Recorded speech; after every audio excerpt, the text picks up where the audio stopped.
Si vous aimez le mystère, le paranormal, et que vous souhaitez en savoir plus sur les recherches en cours, eh bien restez avec nous sur Fréquence Évasion et découvrons ensemble en compagnie de scientifiques et de témoins les phénomènes que l'on dit surnaturels. Patience, c'est dans une poignée de minutes sur Fréquence Évasion. Fréquence Évasion. Fréquence Évasion. Dans quelques instants sur Fréquence Évasion en compagnie de Frédéric Duboulet d'Au-delà du miroir, nous allons parler du mystère de la Terre creuse. À tout de suite. Vous écoutez Fréquence Évasion, Midi-Pyrénées, Languedoc-Roussillon, Provence, Côte d'Azur. Venez découvrir la cuisine et les recettes du Grand Sud. De la Corse à la Provence, du Languedoc au pays toulousain, toutes les recettes du terroir vous sont proposées sur le site de Fréquence Évasion. Cliquez sur Programme et Cuisine. Bon appétit avec Fréquence Évasion. www.fréquenceévasion.com. De Menton à Toulouse, Radio Fréquence Évasion, le soleil du Grand Sud. Frédéric Duboulet, bonjour et merci d'être avec nous. Bonjour Alain, c'est moi qui vous remercie encore une fois pour votre invitation. Alors, nous allons parler de la théorie de la Terre creuse. La Terre serait creuse, il y aurait des cavités et une humanité qui habiterait à l'intérieur de notre Terre. Oui, exactement. Alors c'est une théorie qui quand même est assez connue parce qu'elle a suivi les hommes et puis les mythes et mythologies à travers le temps et les âges. On peut faire une analogie assez simple avec le récit de Jules Verne, qui en parle notamment et qu'on peut retrouver couramment dans les films hollywoodiens ces dernières années. Donc il revient un petit peu à la mode, comme quoi il existerait à l'intérieur, au sein de notre planète, une civilisation, des structures avec des habitants qui y résident, et donc avec des villes et diverses formes de vie, animale, végétale, humaine même, ou même peut-être autre, c'est-à-dire extra ou intraterrestre. Et il y aurait tout un ensemble de structures qui fonctionneraient en parfaite autonomie et en toute autarcie. Oui, alors il y aurait même un soleil, il y aurait une mer, il paraît, de l'eau, il y aurait tout un écosystème finalement qui ressemble fortement à ce qui se passe ici dessus, sur notre Terre, quoi. Oui, c'est le principe. Alors c'est ce qui est relaté dans beaucoup de textes, d'après certaines personnes qui ont pu se rendre au sein de cette Terre creuse. Donc il y aurait effectivement un soleil central qui rayonnerait, qui ressemblerait un petit peu aujourd'hui, si on en croit les scientifiques, à la partie du noyau métallique central de la planète, mais qui là serait un véritable soleil qui rayonnerait, donc avec bien sûr effectivement tout un ensemble d'environnements parfaitement adéquats, pouvant abriter la vie, avec diverses civilisations qui y résideraient sur différents taux de fréquence vibratoire, c'est-à-dire sur pas forcément purement dans le matérialisme pur, je dirais. Donc ça serait plus dans la troisième dimension ? Il y aurait un peu de tout, c'est-à-dire qu'il y aurait des parties qui pourraient vivre en troisième dimension, comme on les classe de façon un petit peu générale aujourd'hui, et puis des taux de fréquence vibratoire plus élevés, quatrième, cinquième dimension, qui là ne seraient pas perceptibles par l'essence physique, mais où certains êtres seraient capables d'y résider et puis d'y vivre parfaitement librement. Alors un amiral aurait pénétré par une ouverture conduisant à l'intérieur de la Terre.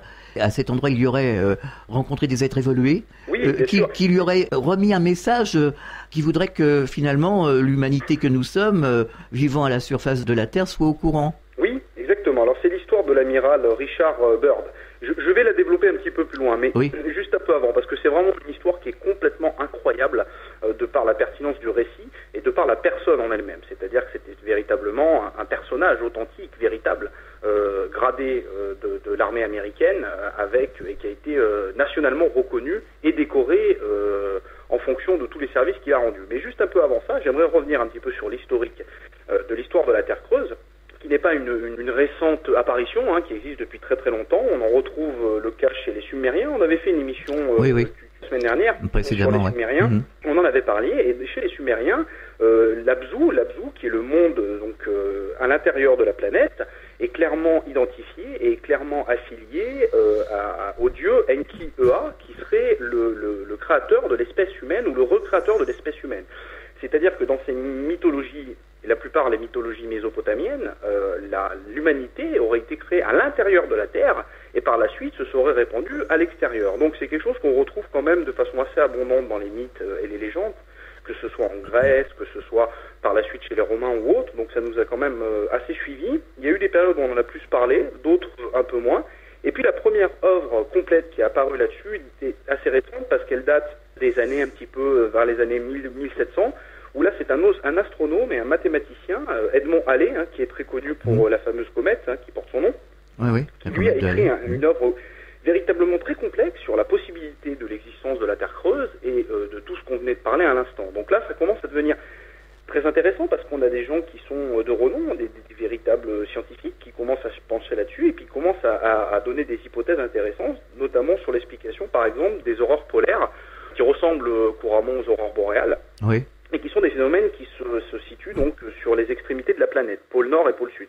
Parce que pour l'histoire de la Terre creuse, il y aurait donc différents canaux d'accès pour accéder à cette Terre creuse, mais les deux accès principaux se situeraient sur la partie nord et sur la partie sud de la planète.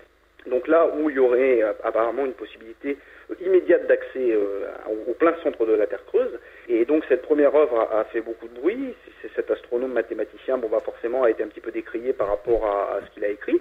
Et puis derrière, on a eu aussi une histoire assez incroyable dans les années 1818 où un capitaine d'infanterie américaine, John Claes Sims, a lui aussi confirmé la théorie et en voulant alerter le monde, c'est-à-dire en disant oui, il y a quelque chose à l'intérieur de notre planète, on n'en parle pas, mais il se passe beaucoup de choses et il faut que les gens, tout le monde le sache. Donc ça a commencé à prendre de plus en plus d'ampleur dans les années 1600, 1700, 1800 et puis par la suite où suite à ces déclarations de ce capitaine d'infanterie, le 28 janvier 1823, il a fait une demande de financement au Congrès américain, donc officiellement, c'est quand même assez loin, pour pouvoir aller enquêter un petit peu sur cette Terre creuse. Donc c'est resté lettre morte, c'est pas allé plus loin, il n'a pas eu malheureusement l'aide financière demandée, mais en tout cas ça prenait de plus en plus de l'ampleur. Et puis donc en avril 1829, ça c'est une histoire qui est véritablement complètement subjugante et complètement stupéfiante, donc qui raconte l'histoire de deux pêcheurs qui se trouvaient au niveau de Stockholm et qui se sont rendus donc en mer pour pouvoir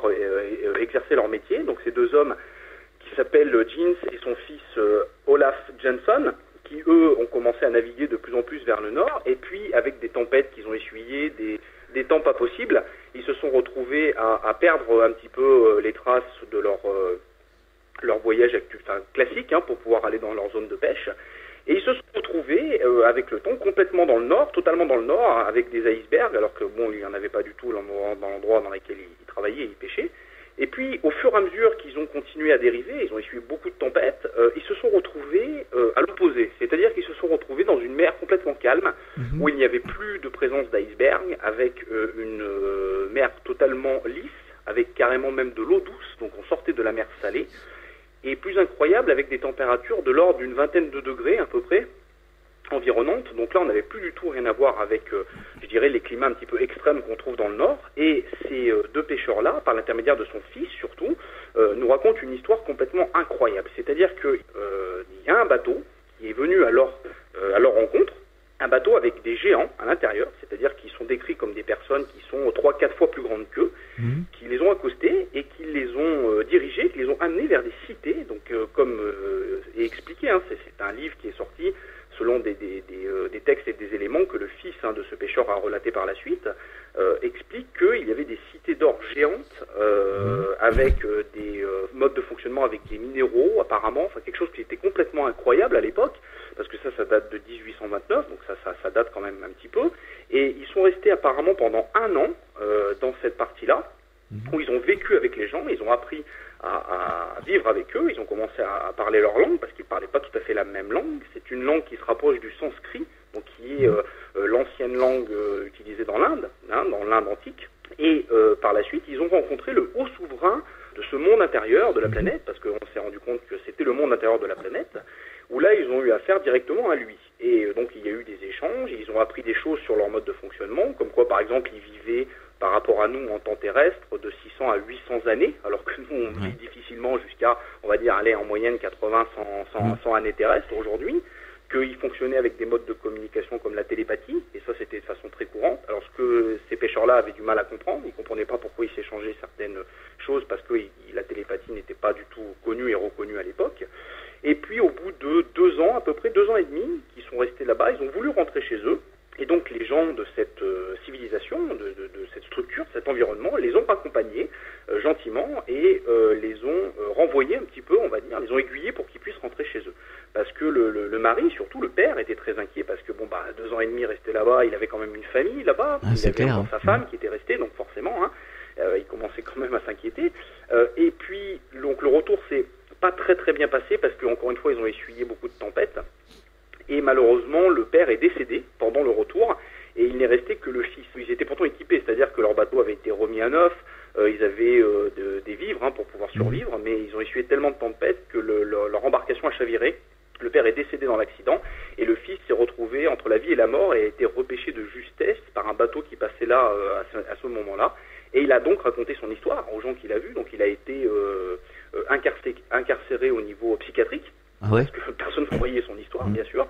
Et puis c'est resté comme ça en l'état pendant de nombreuses années jusqu'à qu'il décide d'écrire plusieurs ouvrages pour expliquer son histoire. Donc ça c'est véritablement une histoire incroyable.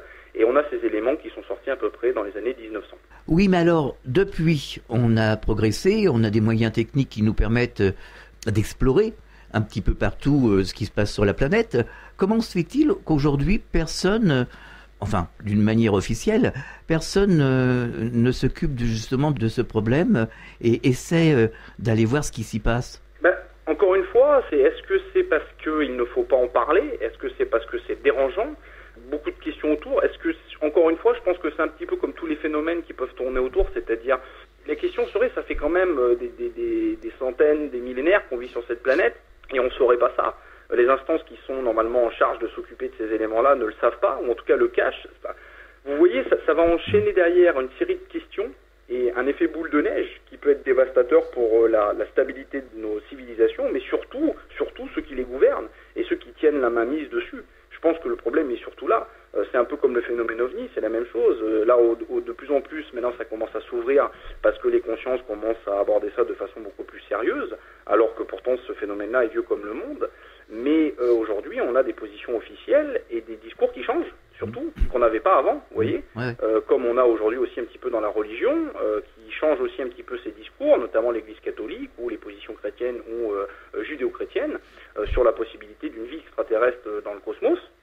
Et comme quoi, les êtres humains ne seraient pas les seuls êtres, entre guillemets, intelligents de la planète, et la planète Terre ne serait pas la seule planète habitée, voyez. Donc ça change un petit peu avec le temps, mais je pense que ça pose beaucoup de problèmes, parce qu'il y a, comme on appelle ça en anglais, un cover-up, une sécurité, une chape de plomb qui est posée dessus, parce que ça soulève trop de questions, et puis ça voudrait dire, mais qu'est-ce que font ces personnes-là à l'intérieur de la Terre? Comment ça se fait? Ça voudrait dire que toutes nos connaissances scientifiques, qu'on nous a expliquées depuis l'enfance, sont erronées, parce que la Terre n'a pas un intérieur avec de la lave incandescente, du métal en fusion et un noyau dur en ferrum-nickel. Enfin, vous voyez tous ces éléments-là, quoi. Oui, mais on peut pas rester comme ça en disant que la Terre est plate. Il faut bien avancer. De toute façon, on peut pas rester dans la non-connaissance. Et puis, d'autre part, il y a Internet, il y a les informations qui circulent, c'est plus comme avant. Et on a pris aussi, paraît-il, on aurait pris une photo avec un satellite où on voit justement un trou qui se situe, je pense, au pôle Nord, c'est ça? Oui, il y a eu beaucoup de photographies qui ont été mises en ligne. Alors à l'époque où les satellites ont été lancés de façon assez récurrente et surtout réussie aux alentours de la planète, surtout des satellites météorologiques qui faisaient des contrôles et des vérifications, où là il y a eu des images, il y a des images mises à disposition. Alors attention, c'est des images officielles, il n'y a pas de trucage, il n'y a pas de montage, on peut les retrouver sur les sites. Alors certaines sont vieilles, donc on ne les retrouve pas forcément, et encore une fois, attention, il y en a d'autres où c'est véritablement des trucages faux, avérés, mais il y en a d'autres, c'est des véritables photos authentiques, où on voit des comportements étranges de l'environnement, des nuages ou autres, sur les parties extrêmes nord et sud de la planète, ou même certaines photos, comme vous le disiez à l'instant, où on voit clairement des formes de trous, des trous qui sont présents sur les extrémités de la planète. Et ce qui est incroyable, c'est qu'on voit ça sur d'autres corps stellaires dans notre système solaire aussi, de la même façon. Alors, est-ce que, encore une fois, les gouvernements sont au courant, ou est-ce qu'on est dans une espèce de conspiration, ou alors on ne s'en occupe pas du tout? Je pense qu'il y a une forme de... Je dirais à une certaine échelle, il y a une conspiration, parce qu'on est forcément au courant de ces éléments-là. On va expliquer un petit peu l'histoire de l'amiral Richard Byrd qu'on parlait tout à l'heure, où là c'est quand même une histoire complètement incroyable. Ce monsieur-là, je développerai un petit peu par la suite, mais rapidement, a rencontré lui aussi, entre guillemets, le roi de cette civilisation-là, ou en tout cas le porte-parole de cette civilisation, qui a expliqué qu'ils étaient rentrés en communication avec les instances gouvernementales de la planète, le monde de la surface, comme ils l'appellent, et notamment les États-Unis, où ça s'est pas très bien passé parce que ça a connu ce qu'on appelle des vagues d'ovnis qui ont été mitraillées dans les années 40, les années 50, notamment à Washington, où apparemment les soucoupes volantes, ces ovnis, ces vaisseaux, seraient pour majoritairement en provenance de la Terre creuse, et de l'intérieur de la Terre. On dit que ces personnes, ces gens qui habitent la Terre creuse, sortiraient bientôt. Oui, alors il y a des théories. Je vais expliquer l'histoire de l'amiral parce qu'on va avoir ces réponses-là dans les diverses confrontations, témoignages que lui a relatés sur ses carnets de vol et sur son carnet personnel. Alors, l'histoire de l'amiral Richard Byrd est complètement stupéfiante, complètement incroyable, parce qu'on a affaire à un pilote d'avion de combat qui est issu de la Première Guerre mondiale, et qui donc a été décoré, a été reconnu comme un véritable personnage, une véritable icône au sein des États-Unis, et qui a été décrété à l'époque pour faire des premiers vols d'observation, pour en savoir un petit peu plus sur les pôles sud, et notamment les cartographier les pôles sud et les pôles nord de la planète, parce qu'on n'avait pas beaucoup d'éléments. Ça a commencé donc suite à la Première Guerre mondiale, en 1926, où il est revenu en donnant des indications très bizarres, très, très étonnantes, en disant j'ai vu des collines verdoyantes avec de la présence d'une faune et d'une flore complètement stupéfiantes, alors qu'on est censé être en pleine extrémité du pôle Nord, donc normalement on n'est pas censé avoir ça, à part des icebergs et de la glace, quoi.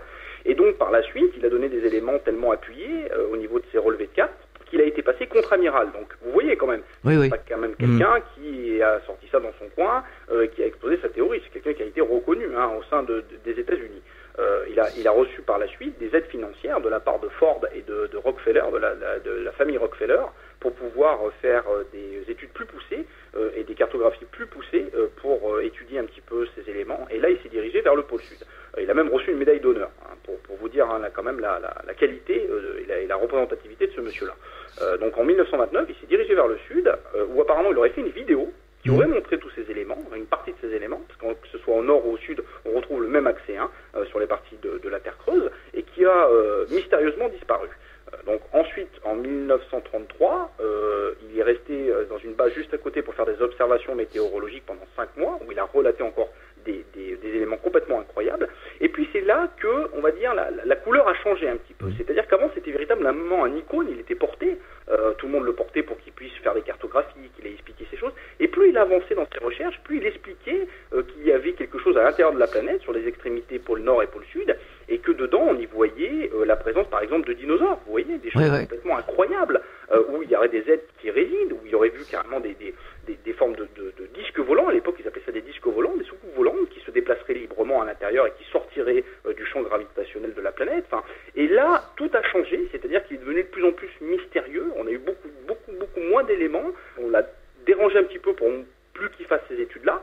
Et ensuite, ça a été silence radio total. C'est-à-dire que pendant une expédition qu'il a fait pendant la Deuxième Guerre mondiale, donc là on arrive pendant la Deuxième Guerre mondiale, donc les nazis rentrent en ligne de compte, parce que les nazis étaient très intéressés par l'occultisme d'une part, mais surtout par tout ce qui était ovni et soucoupe volante. Et là, il y a eu un silence radio, un cover-up complètement total sur les études qu'a fait cet amiral, ce contre-amiral, et par la suite, en 1990, sont ressortis son carnet de vol et son carnet personnel, où là on a eu accès à des éléments, mais alors attention, il faut rester, je pense, assis, tellement c'est incroyable l'histoire qu'il relate, et je vais vous en donner les principales explications. Où là, on a affaire à une véritable, encore une fois, une civilisation à l'intérieur de la planète, qui vit dans des villes de cristal, avec des évolutions technologiques qui dépassent l'entendement, qui nous dépassent de plusieurs milliards peut-être d'années d'avance, tellement ils ont un mode de fonctionnement très structuré, sans aucun conflit, pas de dualité, où lui, encore une fois, a pu rencontrer le roi, le représentant de cette nation. Et je vais vous lire quelques parties rapides des extraits du carnet personnel de l'amiral, où il relate en même temps qu'il se déplaçait en avion les éléments qu'il a vus sur son carnet. Donc je vous en lis quelques-uns au passage. Au-delà de la chaîne de montagnes apparaît une vallée avec un petit fleuve ou rivière se dirigeant vers le centre de la vallée. Là, il est censé être en plein pôle Nord, donc normalement il n'y a pas censé avoir ces éléments-là. Il ne devrait pas y avoir de vallée verte ici. Il y a définitivement quelque chose qui cloche et d'anormal. Nous devrions être au-dessus de la glace et de la neige. À bâbord, de grandes forêts poussent.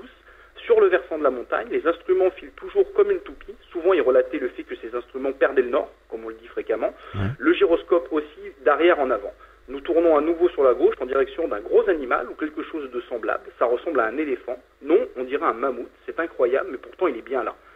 diminue l'attitude de 1000 pieds, prends mes jumelles pour mieux examiner l'animal. C'est définitivement bien un mammouth. Rencontrant d'autres collines vertes, la température extérieure indique 74 degrés Fahrenheit, soit 23,3 degrés Celsius.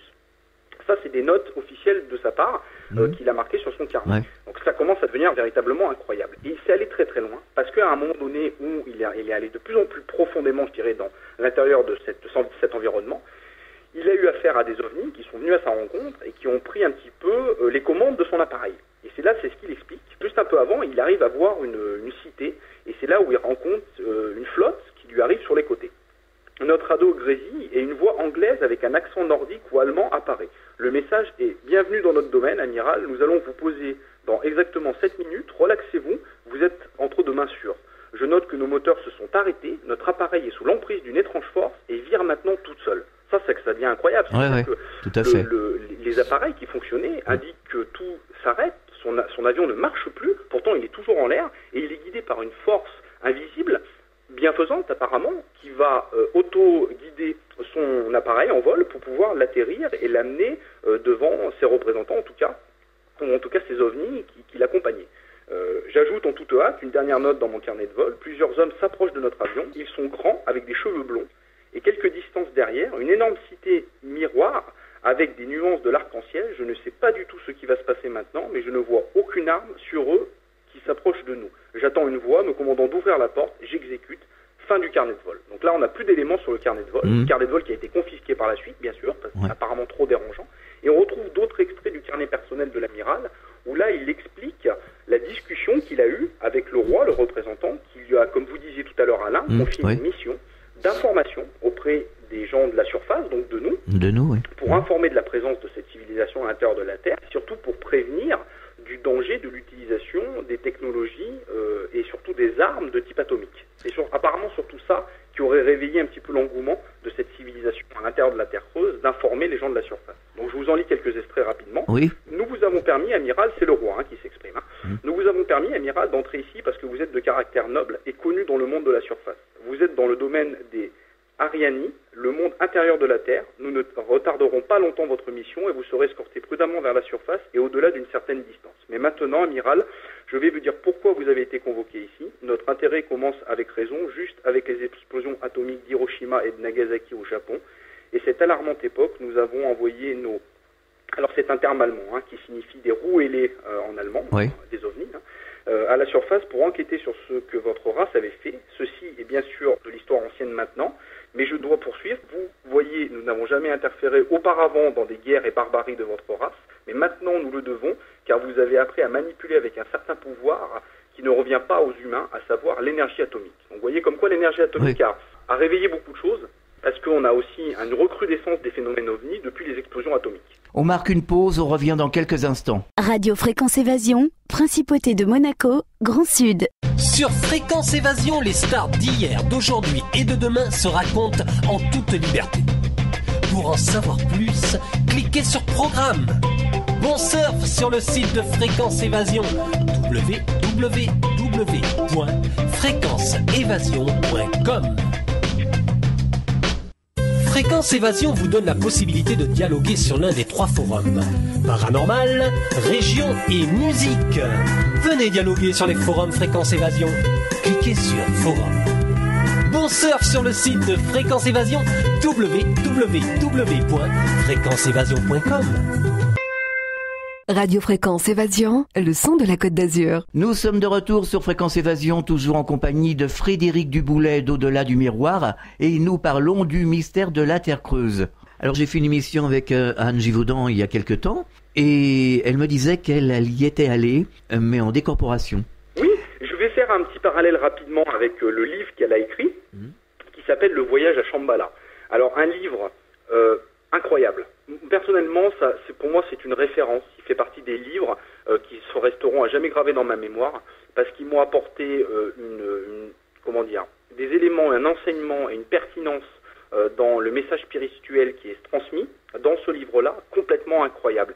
Et pour ceux qui sont intéressés par tous ces éléments-là ou qui veulent un petit peu plus de renseignements, je leur conseille vivement de lire ce livre parce qu'il est vraiment totalement subjugant. Regardez, ma femme est en train de le lire en ce moment, elle ne l'avait pas lu. Vous voyez comme quoi le hasard fait bien. Oui, tout à fait. Elle est en train de le lire Et à chaque fois, quasiment tous les soirs, elle me dit « mais t'as vu ce passage-là ?» Et effectivement, les phrases sont...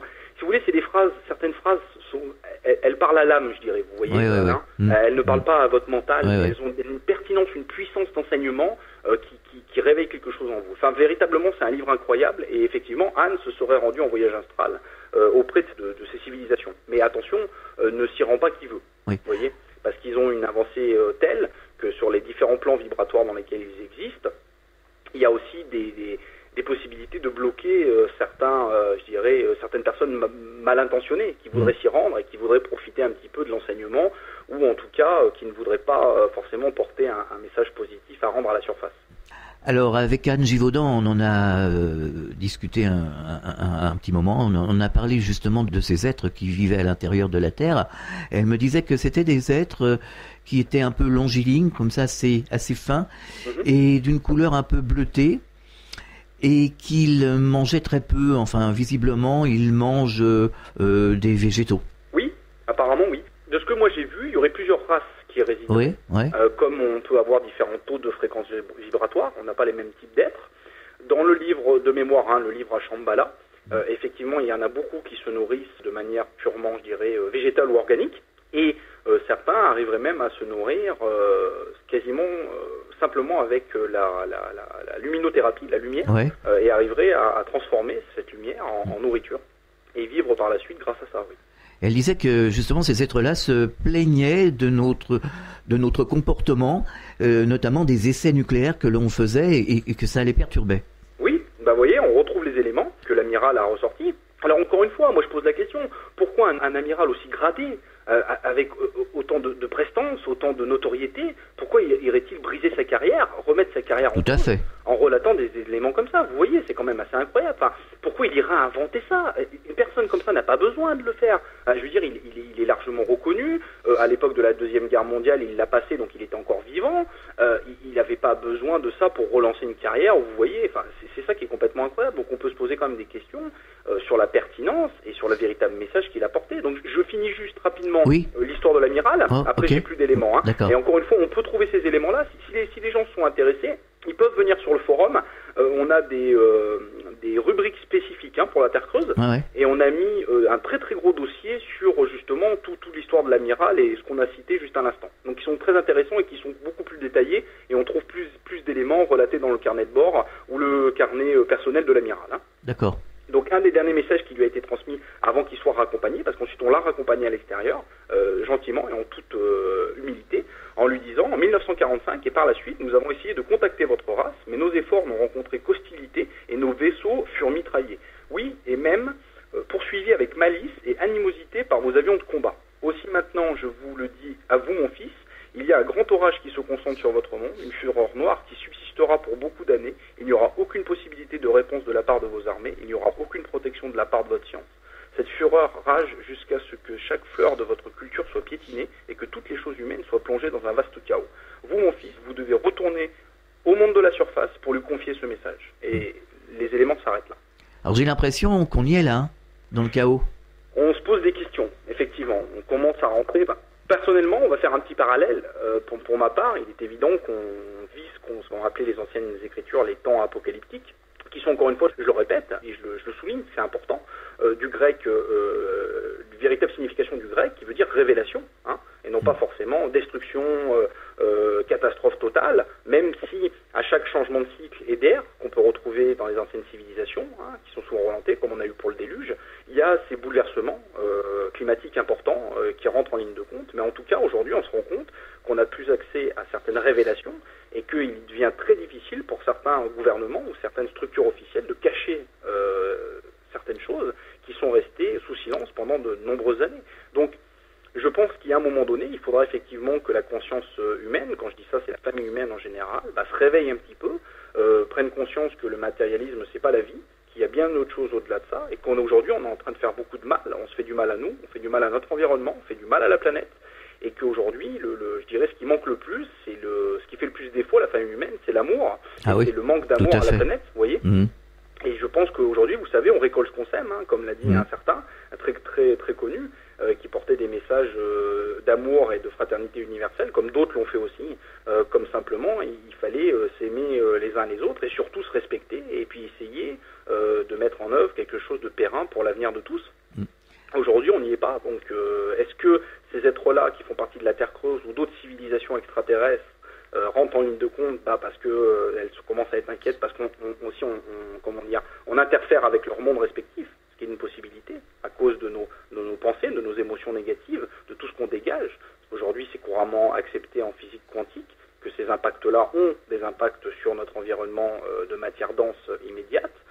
Est-ce que tous les essais atomiques, les essais d'armes magnétiques que les armées peuvent développer et tout ce qui tourne autour commencent à toucher trop d'environnement, vous voyez, et commencent à devenir de plus en plus néfastes pour tous? Ce qui est très drôle, c'est que les gouvernements ne parlent de rien, mais ça fait aussi l'effet inverse, c'est-à-dire que nous, on distille un peu des informations partout avec les radios, le net, etc., etc. Mais finalement, on peut pas dire qu'il y ait vraiment une censure. On nous empêche pas de parler quelque part. On nous laisse parler. Parce que le temps est venu. C'est vrai qu'aujourd'hui, avec Internet, de toute façon, on arrive à avoir des informations à une vitesse exponentielle de façon très simple et très libre. Dans notre pays, rappelons-le, parce que dans d'autres pays, c'est pas le cas. Ils ne peuvent pas avoir ces accès-là, même s'ils ont Internet. C'est Internet qui est censuré, ou en tout cas c'est filtré. Ouais. Nous, on a la chance de l'avoir, et on se rend compte que de plus en plus, les consciences s'ouvrent et surtout commencent à comprendre certaines choses et se rendent compte de connaissances cachées, dissimulées depuis la nuit des temps, qui pourtant étaient connues de certains initiés, et qui commencent à être mises à disposition au public, au grand public. Donc méfiance quand même, parce que je dirais aujourd'hui, on allume une lumière dans une pièce sombre. Et quand on allume une lumière dans une pièce sombre, c'est la lumière certes, mais on y voit beaucoup de choses. On y voit de la poussière en suspension qu'on voyait pas avant, pourtant on vivait avec. Ouais. On y voit aussi des toiles d'araignée, vous voyez, malheureusement. Et puis on y voit d'autres choses très belles. Donc je pense que c'est un petit peu ce qui est en train de se passer aujourd'hui et ce qui va s'amplifier de plus en plus. Donc effectivement, on va être amené à avoir une évolution de la planète et une évolution des personnes qui y résident. On va être amené à ça. C'est inévitable. Ça fait partie des plans d'involution et d'évolution de la planète et de ses habitants. Moi, ça, j'en suis persuadé. Si on étudie le calendrier Maya en profondeur, on se rend compte que c'est ce que décrit le calendrier Maya. Alors, ce qui est très drôle aussi, c'est que des expérienceurs de NDE, notamment Nicole Dron, avec qui nous faisons des émissions régulièrement, donc Nicole nous a expliqué lors de son expérience qu'elle a vécue en 1966, elle avait 26 ans à l'époque, elle est passée de l'autre côté, elle est passée par le tunnel, elle est rentrée dans la lumière, elle a fait une expérience très très profonde et on lui a révélé à cette époque-là, et elle était tout à fait innocente, 26 ans, elle s'occupait d'autre chose, donc on lui a dit qu'on allait être surpris, qu'on était en fin de cycle et qu'il y avait des humanités à l'intérieur de la Terre. Et que la Terre était creuse, il y avait des cavités, et il y avait des personnes qui y vivaient. Ben oui, vous voyez. Et c'était en 1966 lors d'une NDE. Oui, donc la NDE de Nicole qui est très connue pour ceux qui sont dans ce domaine-là, dans le phénomène de NDE. Nicole qui est, je pense, une personne à même plus se permettre de remettre en question ou en cause. Ah non. Parce qu'elle n'aurait déjà rien à gagner. Et puis c'est une personne, et vous, je pense, vous confirmerez, Alain. Ah oui, voilà. Qui est une personne intègre, honnête, oui. Exactement. Ouais. Et qui n'aurait pas lieu de faire d'un commerce, Elle en fait pas, elle fait pas de commerce. Voilà, donc vous voyez. La campagne, elle va partout en France, gratuitement. Oui, depuis des années. Au dernier séminaire qui a été organisé sur les NDE à Marseille. Avec Sonia Barcala. Exactement. Qui est encore une fois qui est très connue, et puis elle aide beaucoup de gens et racontant son histoire. Et dans son histoire, elle raconte effectivement qu'elle a eu affaire à des êtres, qu'elle a rencontré, des êtres de lumière, qui lui ont expliqué certaines choses, qui lui ont montré certaines choses. Ouais. Elle parlait qu'elle avait vu des géants, il me semble. Si oui, tout à fait. Voilà, et qu'elle avait vu, et qu'on lui avait dit qu'il résidait des civilisations, en tout cas des êtres à l'intérieur de la Terre, et qu'on serait étonné de plus en plus parce qu'on apprendrait certaines choses. Ouais, ça m'étonne pas du tout, vous savez. Si encore une fois on s'intéresse beaucoup aux mythologies, comme moi je suis particulièrement fan de mythologie, qui pour moi sont bien loin d'être des légendes, mais plutôt une histoire qui nous a été racontée par différentes civilisations qui se sont succédées, on a encore une fois accès à ces éléments de la Terre creuse. C'est quelque chose qui n'est pas nouveau, c'est très connu et ça a été reconnu comme des artefacts aussi et des représentations des civilisations mayas et aztèques montrent des images où on voit par exemple des vimanas, comme on les appelait dans l'Inde antique, c'est-à-dire des vaisseaux spatiaux, on peut appeler ça aujourd'hui, des ovnis, des soucoupes volantes qui sillonnent la planète et qui passent à l'intérieur de la planète. Vous voyez, on a même une représentation du Soleil où on voit ces ces aéronefs rentrer et sortir de l'intérieur du Soleil. Donc si toutes les planètes sont creuses, comme c'est censé être le cas, car dans le livre du voyage à Shambhala qui est écrit par Anne, il y a ces éléments, et l'être qu'elle a rencontré, enfin elle en a rencontré plusieurs, mais en tout cas celui qui parle de ce moment-là lui explique que toutes les planètes du système solaire sont creuses, parfaitement creuses, et qu'il y réside à l'intérieur des civilisations, sur différents taux vibratoires, comme à l'extérieur. Donc nous on croit qu'elles sont mortes, mais c'est pas du tout le cas. Et donc pourquoi ça serait différent pour le Soleil ? Le Soleil serait peut-être exactement la même chose. Oui, tout à fait, parce que d'autres planètes aussi, elles sont creuses, ces planètes à l'intérieur. Hein. Exactement. Voilà. Et donc on peut concevoir qu'il y a des habitants sous d'autres dimensions. Tout à fait. Alors certains disent aussi que ces personnes qui vivent à l'intérieur de notre Terre seraient les Atlantes. Oui, je dirais la théorie générale qui est développée là-dessus serait que suite au déluge, donc le déluge marquerait la fin de l'Atlantide, d'accord ? C'est ça. Et de la Lémurie aussi. C'est-à-dire qu'avant, il y avait deux grandes civilisations sur la planète qui s'affrontaient un petit peu, c'est l'Atlantide et la Lémurie, et que suite au déluge, la majorité des descendants de l'Atlantide et de ceux de la Lémurie apparemment, qui auraient réussi à survivre au déluge, seraient allés se réfugier à l'intérieur de la Terre, et qui auraient décidé de rester à l'intérieur de la Terre pour en vivre. Est-ce qu'il y aura quelque chose à ajouter, Frédéric, que j'aurais oublié de mentionner dans cette histoire de la Terre creuse ? On pourrait simplement rajouter, Alain, si vous voulez, l'appellation qui est couramment connue, qui s'appelle la cité, la principale s'appellerait l'Argata, au centre de la Terre creuse, et une des cités annexes s'appellerait Shambhala, dont le nom de l'ouvrage de Anne, on a parlé. Tout à fait. Et également à noter que dans les années 60 à peu près, il y a eu des ondes radio qui ont été captées par l'intermédiaire des militaires américains, et je crois qu'il me semble que c'était une des bases de l'US Navy, qui n'a pas très compris, parce que ces émissions provenaient de l'intérieur de la planète, où on leur a adressé des messages en expliquant que c'était des messages structurés et écrits qui étaient destinés à l'attention de l'ensemble de la planète, des gens de la surface, encore une fois, et ces éléments-là ont été censurés allègrement. Donc, comme on disait à l'instant, je pense que de plus en plus, il y a des contacts qui vont se refaire, avec les civilisations à l'intérieur de la planète, et des civilisations aussi extraterrestres. C'est en train de se mettre en place et de se réveiller de plus en plus. Alors, pour terminer, rappelons l'adresse de votre site internet qui est de toute façon en lien sur le site de Fréquence Évasion à la page podcast vidéo La Clé du Mystère. Oui, donc c'est http au-delà du miroir, tout attaché sans accent, .forumactif.org, ou plus simplement, vous allez sur Google, vous tapez au-delà du miroir et vous tombez sur le premier lien, vous arrivez directement sur la communauté d'au-delà du miroir. Frédéric Duboulet, merci, à très bientôt pour un autre dossier sur cette antenne. Eh ben, Alain, c'est moi qui vous remercie, c'est encore une fois avec un immense plaisir de pouvoir participer à vos émissions qui sont très importantes pour je pense beaucoup de monde, qui intéressent beaucoup de monde, et puis surtout qui sont conduites d'une façon véritablement très cordiale, très agréable. Donc à très bientôt bien sûr pour de nouvelles aventures, je dirais de nouveaux dossiers et de nouvelles histoires complètement incroyables, qui pour nous ne le sont de moins en moins parce que plus on est là-dedans et plus on se rend compte qu'elles sont pas si incroyables que ça. Mais en tout cas, ce qui est important, c'est qu'il faut en parler et il faut librement échanger là-dessus. C'est sûr. À très bientôt. Au revoir. Merci Alain. Au revoir. Fréquence Évasion.